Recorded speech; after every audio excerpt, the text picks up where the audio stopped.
Hey folks, and thank you very much for joining me for another video blog for Don't Cry Wolf.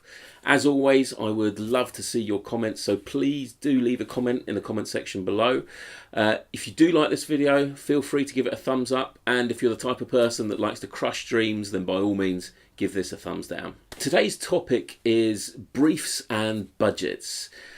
Some of you might have seen that earlier this week I posted to my millions and millions of social media followers, what's left out of a brief? What do we need from a brief as comms professionals that we're perhaps not getting from brands? What came through from a lot of the responses and a lot of the comments was, look, it comes down to three things. Give me your budget, give me your business objectives, and give me your measurement for success. This isn't a set of questions that you can only answer if you're knee deep in response sources and press releases. In fact, if you weren't, it would probably help. Then there was a great challenge raised by Rohan Shah of Ruben Sinclair. Just a disclaimer here, Rohan's a great friend of mine, and while we both probably should have had that discussion over steak and beer rather than Twitter and Facebook, we're also both gluttons for attention and have huge egos to massage. But here's what Rohan was fundamentally saying.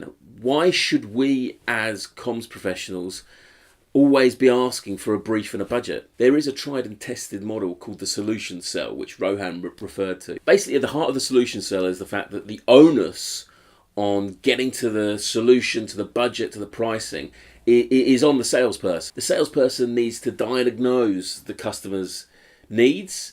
They need to understand what the problem is, and then they need to provide the solution, the pricing, and the budget that fits that particular problem, that fixes that issue. In fact, it's better for the solution salesperson if there is no brief, if there is no budget. So that led me down the path of the challenger sale, something else that was cropping up on these social media discussions. The idea here is that people have been flooded with so much information, with so much data, that they do come to the table with a pre-prescribed brief, and perhaps with a shed load of misconceptions as well. The challenger sale approach is then to challenge these preconceptions. It's to challenge some of the thinking and to offer alternatives, to offer a different way, a new way. So which one of these should we be offering? Neither. Solution selling worked because the salesperson only really had a handful of solutions to actually sell.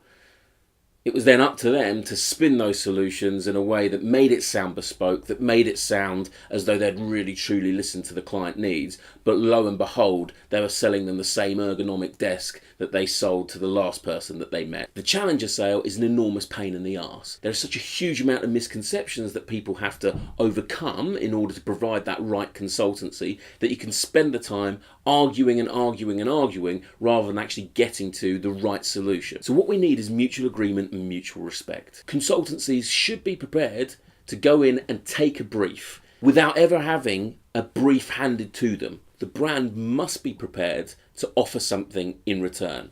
Ballpark budgets, business objectives, and success criteria.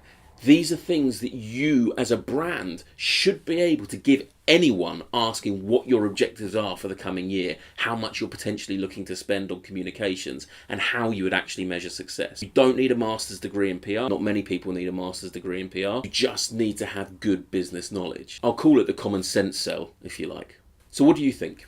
Are you a brand that is frustrated at being asked for budgets and briefs before you've even shaken hands and said hello to an agency? Are you a consultancy or an agency that's been asked to do an enormous amount of work up front without ever being offered any real guarantee or understanding of what the opportunity is? Add your comments below. Thank you very much for watching, and I will speak to you next time.